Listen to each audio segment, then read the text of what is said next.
Good evening, YouTube. Hardball Crazy here, coming at you. Like you see right now, I'm doing a different type of video tonight. Tonight is, I believe, my 100th episode. Hopefully, syndication picked me up. The cable company put me at syndication after my 100th episode. That, if you didn't know, that's how TV shows. If once you get 100 episodes, you become eligible for syndication. So hopefully, I can get right after a good time slot, like right after Seinfeld. Hopefully, some cable channel can pick me up for syndication.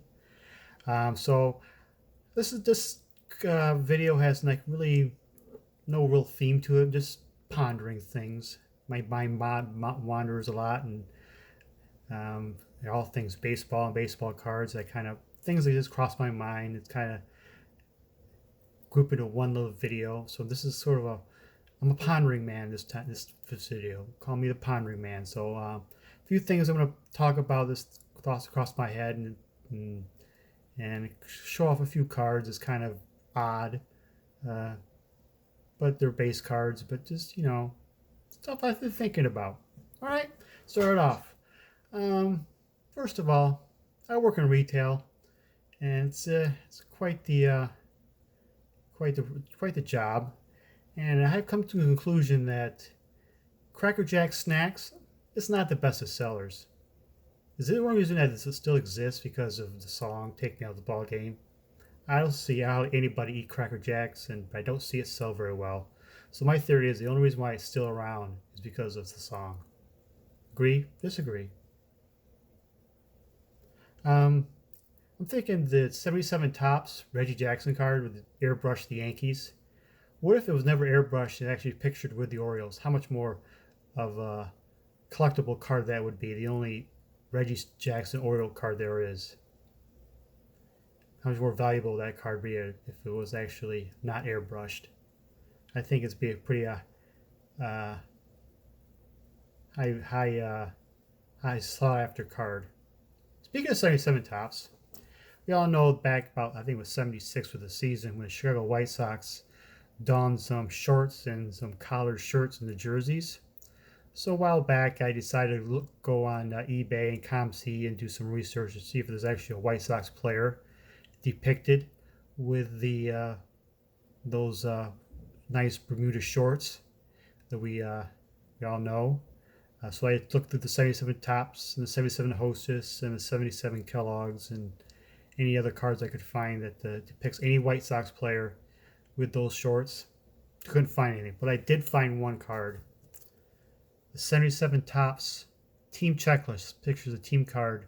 They're all wearing the White Sox shorts. So I had to pick up for my collection. Just an odd card, peculiar card to have. Another thought I had was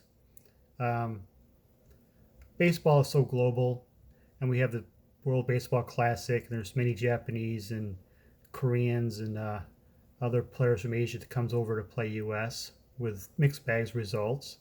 But I enjoy the world coming to the MLB and play for us. I love it.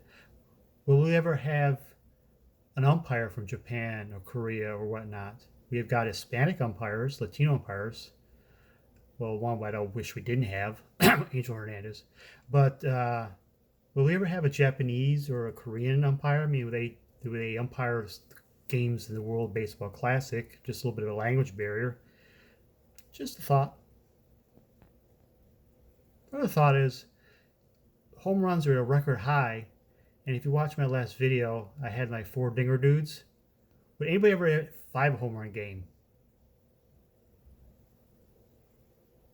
Maybe, maybe not. Just thought somebody might end up doing.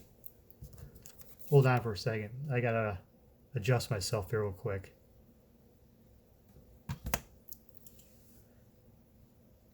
Another thought. Hall of Fame early win. Hall of Fame collectors. Many of us are Hall of Fame collectors.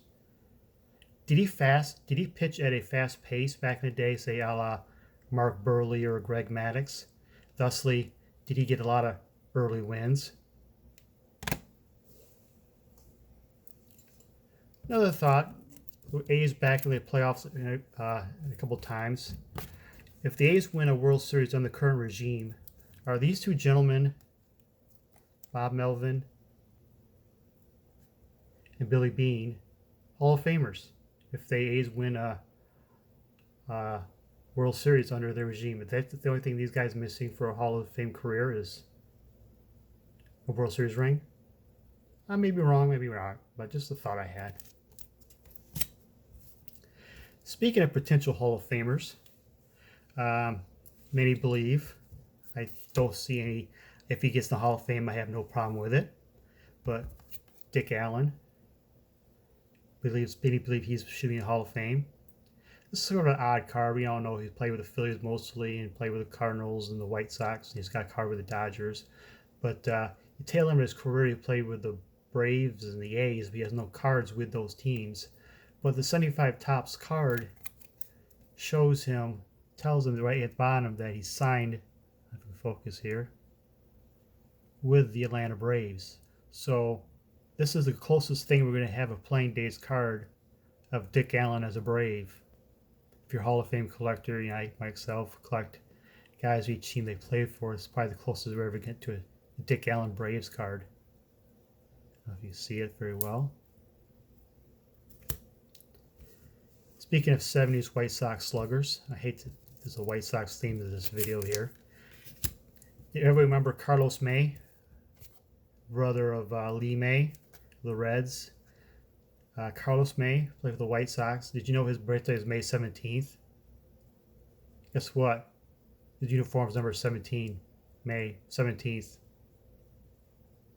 See, 17, May 17th, birthday, May 17th. I had to get a card for that, just kind of a cool card to have. Another thought. I enjoy the two-way players. I hope Ohtani continues to be a two-way player. And it's a cool thing to add to the game of all this home run through 3 true outcomes, and there's lack of hit and runs and lack of bunts and lack of triples. It's kind of I don't want to say boring, all this home run, going from home runs and strikeouts. It's like watching home run derby. It's kind of boring a bit, but adding these two-way players adds some coolness to the game, some newness to the game that's kind of forward thinking. And so Michael Lorenzen is one of my favorite players. I root for him. I hope Ohtani and Brandon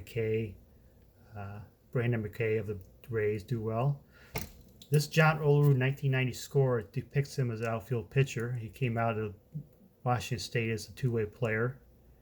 The NCAA baseball names the best two-way player the John Olerud Trophy. Is this card the first playing days card that lists a player two ways? Active playing day card.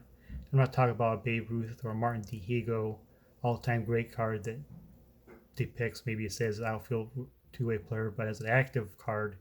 Is this the first one? I'm not sure. You tell me. Is there anybody else knows? I don't know. I just thinking out loud.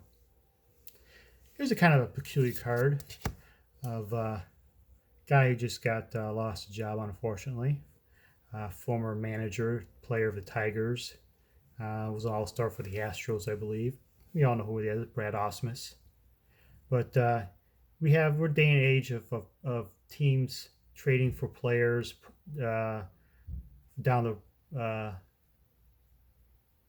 for September pennant chases and trading their top prospects, and we have Bowman cards of these guys, and we have cards, and there's a few players who try to hang out at the very end. Has got cards with teams that never actually played with that team. So, for example, the 2002 Topps Jose Canseco card has with the Montreal Expos, but never actually played with Expos. And there's, Will Myers card with the Royals that depicts them in the prospect card, but never played for the Royals when they traded him. And like for Fernando Tatis Jr. with the White Sox, but never played for the White Sox because they traded him for James Shields. How about a card shows the player with two teams on the card, but never played for neither of the two teams? That's Mr. Brad Ausmus. His 93 Donruss card, he came up, his rookie card is 92 Topps, the 4-player card. I just dislike multiplayer cards. So he was originally drafted signed by the Yankees, got picked up by the Rockies in the expansion draft, but never played for either team.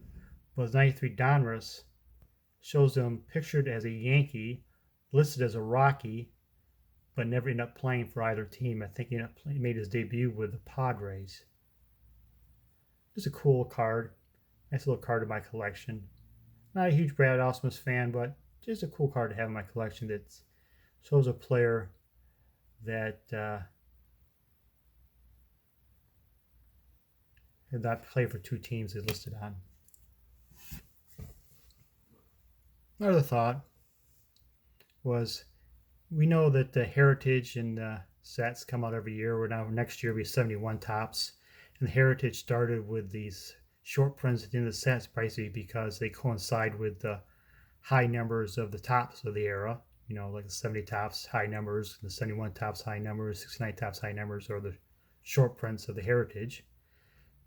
But 74 tops was the first year that there came out on one series. So come 74, when Heritage 74 tops, will they do short prints, or are they just going to have all base, just like the 74 tops? Just wondering. Kind of something to keep an eye on. And I'm going to end with this last thing. Something about a hobby, about the hobby. We all know that there's a Mike Trout effect, rookie card effect with the Topps update. Everything, that card is so popular. It's probably the most sought after, most iconic card of the 2010s, I guess you call it. And as an effect, it kind of trickle down effect. Other Topps traded rookie cards become more valuable. It's picked up popularity because of that Trout rookie card, right? You know, the Scherzer and Kershaw 2008 Topps traded, and the 2013 Topps traded. You know, every year the updated traded rookie cards have become popular because of the Trout. Well, this number 2 card of the decade may come down to being the Ronald Acuna bat down short print Topps Series 2 card, him and Gleyber Torres. Both are off to fine stellar careers. If they continue to be superstars, and these two cards, the Acuna and Torres, become more and more sought after, well, they also cause a trickle down effect. But short print rookie cards of past and future, and short prints in general, become more popular. Just a thought. I think that's what I'm thinking about. My pondering days. I think I've pondered enough. Thank you for watching the video, and have a good evening.